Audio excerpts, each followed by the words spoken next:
Today, I will tell you a true story on May 15th, 2004 at a railway in Northeast Ohio, USA. A train pulling 30 freight cars suddenly lost control without a driver. It started to rush down the main track at a speed of 70 miles per hour. This out-of-control train was huge in size with many freight cars, some of which contained industrial waste and phenol, a highly toxic substance that liquefied at such a high speed. It was no different from a time bomb. If there was a collision or a wheel jam, it could completely flatten a town in an instant, especially with the deadly effects of the poison that can last for years. So this real disaster was finally averted, and what caused the train to lose control today? The story happened at a train control yard in northern Pennsylvania. That day the weather was fine. The temperature was normal. The two train drivers were having breakfast when suddenly they received an order from a dispatcher to switch train number 804 to another track. It seemed to be to make way for other trains, although this made the fat train driver, who had not finished breakfast, a little uncomfortable, but he still climbed onto the train and prepared to move it as fast as possible. Meanwhile, the companion checked the locomotive and found that the air brake was not connected. The air pipe was not connected. So what? So you don't have air brakes? I don't want to hear the dispatcher nagging.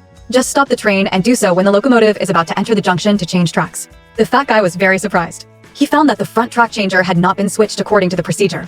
Normally, they would have to stop the train to change tracks. But in order to save time, Fat Guy made a decision that he would regret for the rest of his life. He slowed down to the lowest speed, then set the independent brake and started the autopilot. Next, he jumped out of the cab himself, seemingly intending to take advantage of the train's lowest speed to change tracks before reaching the intersection. But what Fat Guy didn't expect was that as he was pulling his heavy body forward, the independent brake and the gear lever that hadn't been fully pushed down automatically shifted into forward gear at full speed. Although Fatty stepped on the track changer, fortunately it was too late. The train had just started to accelerate, which gave Fatty a small chance to climb to the front of the train. He tried his best to run and finally grabbed the handrail, but because his body was too heavy, not only was he unable to climb to the front of the train, he also slipped and fell to the ground after Fatty woke up. The two could only watch the steel monster roaring into the distance. A terrible disaster also began from there because Fatty thought that he had set the independent brake and the train would stop soon, so the two leisurely went to see Anna, the person in charge of the dispatch center, to report the situation. When they learned that there was an unmanned train running in the opposite direction on the main line, Anna almost went crazy. She scolded Fatty for leaving his workstation without permission, then asked that the speed of the train should not exceed 10 miles per hour. The maintenance driver quickly chased after Anna asked the dispatcher to inform the tourist train that was run on the main road into the side road to avoid the uncontrollable danger. Later, she checked the specific route of this main road. If, according to the two fat guys, the speed is not more than 10 miles per hour, then she only needs to notify the staff within 20 miles. Anna called David, the staff near the next station, asking him to immediately go to the transfer point to transfer the line first to make sure that this driverless train goes into the unused side track, and wait for the fat guy to come and try to get on the train. But no one expected that while David was running like crazy towards the finish line, the out-of-control train accelerated to maximum speed like a crazy steel monster. As expected, David waited at the transfer point for 20 minutes, but what he was waiting for was not train 804, but two fat guys who had just met. Both sides asked where the train was. David immediately realized that the train might have passed here a long time ago, so he hurriedly called Anna to report the situation, that it was not a train car, because the train had a locomotive. I thought so too. Feeling that something was wrong, Anna told the fat guy to answer the phone. Immediately she asked when the independent brake was set, what position should the throttle be in on? Mock tried to remember, knowing that he might have caused a disaster, so she didn't dare to hide it anymore. He said that it might have slid to its maximum speed, and there was also the problem of it dragging dozens of train cars. Hearing this, Anna was completely speechless, but immediately she also understood that she had to stop immediately or else no one would know what the consequences would be. So Anna first asked the two fat guys to continue driving and chasing and see if they could find a chance to get on the train. Then she told David to follow the train on the main track to keep a close watch and report the situation to her at any time. After arranging for them, Anna asked her colleagues to check what goods the dozens of train cars were carrying. Then she reported the emergency situation to her superiors. At this time, the driverless steel monster was roaring forward, and in the opposite direction to it was a tourist train full of students also running towards them. In contrast to the happy faces of the students on the train driver at this time was extremely scared. He had received orders from the dispatch center and knew that the train had gone out of control. Just as he was about to reach the transfer point, the driverless train on the opposite side suddenly appeared in his sight. Fortunately, the tourist train had finally entered the side track, completely avoiding this disaster, and the children would never know that they had just grazed the scythe of death. At the same time, when reporting to the leader, Anna learned that among the dozens of cars the train was pulling, 8 were filled with liquid phenol and 5.000 gallons of liquid phenol diesel. Not only was it extremely flammable, but it was also highly toxic. If they collided or exploded, they would definitely flatten a town in an instant. This was no longer a simple train, but a bomb moving at high speed. What was even more terrifying was that it was heading towards a densely populated area. After determining that there were about 173 intersections on this route, the superiors decided to immediately contact others to form an emergency response team and asked Anna to coordinate with the relevant agencies. The department and the state police quickly went to these sand intersections to control the scene to prevent uncontrollable catastrophic accidents. As police from all over rushed to each intersection, the media also began to report on this incident. The train out of control incident immediately became the focus of national attention. According to the railway department, the train driver was fully responsible. When David followed the train to the first sand intersection, the place was already packed with people. The state police were trying to block off the area. The train out of control was in the distance and was about to arrive. But at this moment, an inattentive old man, after adjusting the radio, suddenly saw that the police did not have time to brake. So he hurriedly turned the wheel but accidentally hit the truck next to him. Unfortunately, he also crashed into the tracks. Seeing the train approaching, the truck owner quickly opened the truck door. It seemed that he wanted to save the horses he had raised for many years. Fortunately, both he and the horse got off the tracks as soon as the train passed the scene. This heart-stopping scene scared everyone present at the scene. David also hurriedly took out his phone, intending to report the situation to Anna, while continuing to drive after her when the media reported that high-ranking government officials had also begun to intervene at all costs to stop this out-of-control train. These leaders met together for continuous discussion and finally determined a relatively safe and effective solution. They asked the state police to measure the specific speed of the train. After determining a stable speed of about 70 to 71 miles per hour, they immediately arranged a rescue team and a good train driver to wait at the next station and ordered the state police to tightly block off the scene. They planned to use a helicopter to bring this train driver onto the train. However, before that, they needed to slow down this out-of-control train, and to do that, they needed a tractor to go. First, enter this line with the condition of maintaining the same speed. It will slowly slow down until it connects with train 804. In this way, relying on the tractor's braking system, they can slow down. The driver of this locomotive is a veteran train driver with 26 years of experience. When the young train driver was brought in by helicopter, the locomotive driven by the veteran train driver had reached the same speed as the approaching train 804. Just slowly slow down and connect with it. When the locomotive started to try to slow down for the first time, train 804 crashed into it. Sparks flew everywhere. Even the braking system started to alarm according to the predetermined plan. The veteran train driver only needed to slow down train 804 to 50 miles per hour. But he understood that at such a speed, it was impossible to complete smoothly in just one go. Only by trying many times could he find the best opportunity, and everyone held their breath watching the scene. The veteran train driver continued to try. Finally, after another collision, the two trains were stuck together.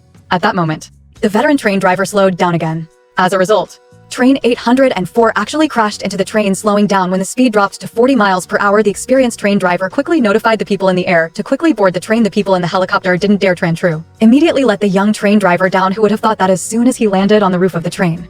Train 804 suddenly separated from the tractor and crashed into it again. When everyone reacted, the young train driver was unconscious. When the whole plan failed, the dispatch center quickly came up with a second plan, because there was a fork ahead. The dispatch center hoped that the experienced train driver could use the tractor to force train 804 into the sidetrack. However, before entering the sidetrack, it still needed to slow down, so the experienced train driver needed to continue to slow down speed for it, although the track has been changed, but the locomotive driven by the experienced train driver had difficulty in controlling train 804. After several consecutive collisions, the tractor not only could not reduce the speed, but was also pushed to the maximum speed at the time of entering the side rail. The large inertia plus the strong collision of train 804 caused the experienced train driver. The locomotive was hit by the last wheel. The train of the experienced train driver was thrown off the track and exploded in front of everyone. This tragic scene made everyone's heart ache, especially the sacrifice of the experienced train driver, making the fat guy who caused it all regret for life. However, everyone still could not stop train 804 from moving forward. Another emergency situation occurred. On the other side of the main track, a train numbered 1206 was rushing towards train 804. It was conceivable that once the two trains met, the collision would certainly cause an unpredictable disaster. The driver of train 1206 was also an experienced train driver named Frank. Accompanying him was Win, a young, newly licensed ticket inspector. Anna informed Frank that he had to immediately get onto the side track at the next intersection. Otherwise, at the speed of train 804, they would soon meet. The two looked at each other. Then they started to accelerate towards the next intersection.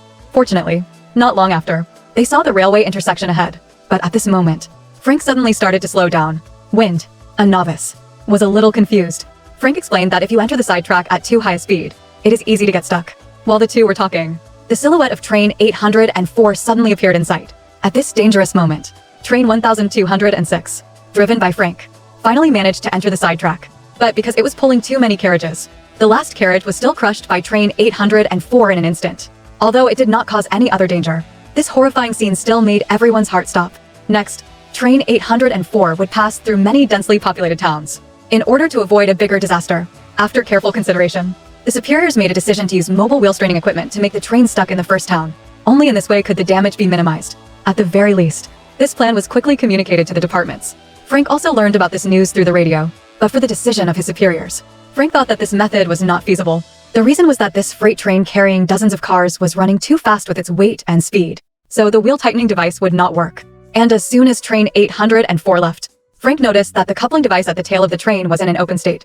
If they drove their locomotive to chase after it, then through connecting to the coupling device at the tail of the train to create a reverse pull, it might be possible to slow it down or even stop. However, Wind did not agree with Frank's decision because it was too dangerous. Who knows? Not only would they not be able to stop it, but they would also be pulled by it. But no matter how much he tried to persuade him, he could not change Frank's decision. Wind had no choice but to ask what the possibility was of the train reaching Stanton. You just saw it. You said. Wind's wife and children are living in Stanton because of the family. So in the end, still decided to take a chance at the same time the government had begun to evacuate the townspeople near the area where the train was expected to be jammed. There were also some policemen carrying weapons who came to guard the station in advance before the train jammed. If the safety valve on the train could be shot down, the speed of the train could still be slowly reduced. But the safety valve was located close to the fuel tank. If it failed, the consequences would be very serious. So everyone was very tense. Stop shooting. You guys hit the fuel tank cap. In the end, they still failed.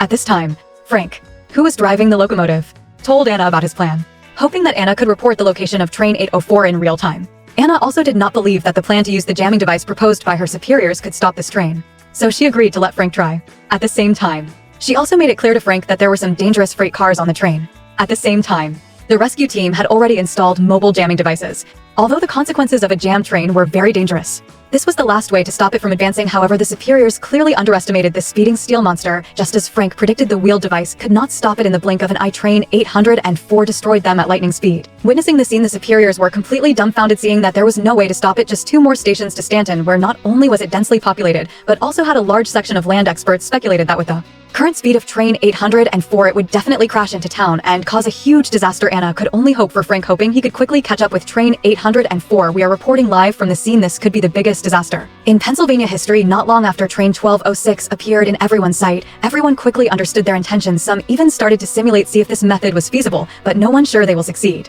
Train 804 was sure to derail at the big curve in Stanton as time was running out. Frank and Wind finally caught up. At this point, the distance between the 2 trains was only half a mile to ensure a smooth connection, so Wind turned it off immediately. He needed to use the walkie-talkie to report to Frank in real time about the distance between the 2 trains and the situation. When the connection was ready, Frank started to accelerate rapidly towards train 804 as instructed by Wind. The 2 trains began to officially connect, but unexpectedly at the moment of collision, the strong impact threw all the cereal into the last car. In the blink of an eye, Wind lost all his vision. Frank was not sure if the 2 trains had successfully connected, so he continued to ask Wind as instructed. The 2 trains connected again. Luckily this time they finally connected, but unfortunately Wind discovered that the locking device was not locked. This meant the 2 trains could separate at any time. There was no other way. Wind had to risk jumping onto the connecting bar, then pulling it with his hands locking device to lock it back. After a few tries, he finally got it locked, but the strong inertia almost threw Wind off. The helicopter number 43 saw him. Wind was lucky. Instead, at the crucial moment, Wind grabbed the railing. After a few tries, he finally climbed up, but his leg was pretty badly injured. When Wind returned to the cockpit, after comforting him a little, Frank started trying to slow down. It seemed like the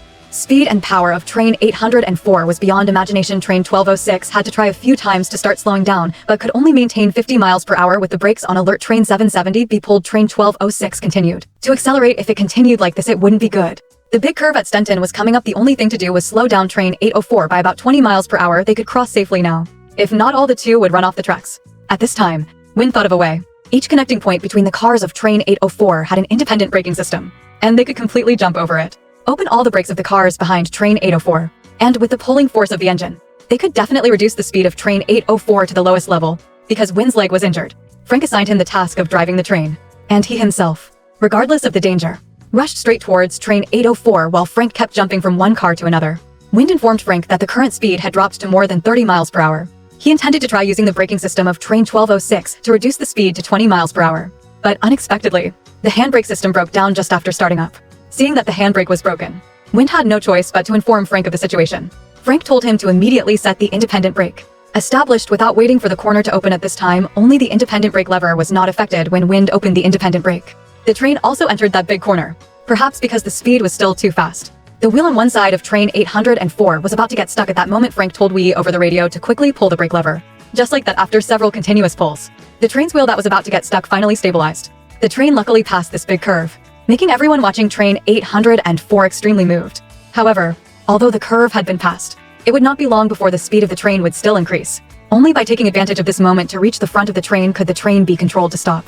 But Frank, who was about to jump straight to the front of the train, was blocked by a train car. Just when everyone was at a loss for what to do, David suddenly accelerated beside Wind. At this moment, only Wind, the train driver, could jump to the front of the train to have a chance to stop train 804. So David opened his mouth and told Wind to jump down. immediately understanding what he meant. Although his superiors would not allow this reckless behavior. But if he did not go now, he would miss this once-in-a-lifetime opportunity. After all, train 804's speed had not yet started to increase. So, despite his injured leg, Wynn did not hesitate any longer and jumped straight into David's train car. This scene got the entire crew excited. They also turned on last hope as David's train car sped towards locomotive 804. When looked at the locomotive just a hair's breadth away, took a deep breath. He was finally lucky enough to grab the handrail, making everyone cheer in excitement. After a few hours, this thrilling rescue operation was finally completed successfully thanks to everyone's efforts as train 804 slowed down and stopped. The movie basically ended here. Next, I will tell you the behind the scenes story of this movie. Although it was adapted from the incident of a train going out of control in Ohio in May 2001, but the general plot didn't change much, just added some details. At that time, millions of people watched this event at the same time. However, unlike the movie, out of the 49 train cars in real life, only 3 contained phenol, but it also contained catastrophic danger in the real event. The train that caused the accident was owned by the railway company CSX, a first-class railroad company in North America. The train number that lost control was 444. Things like shooting the safety valve were also real, just not as exaggerated as in the movie.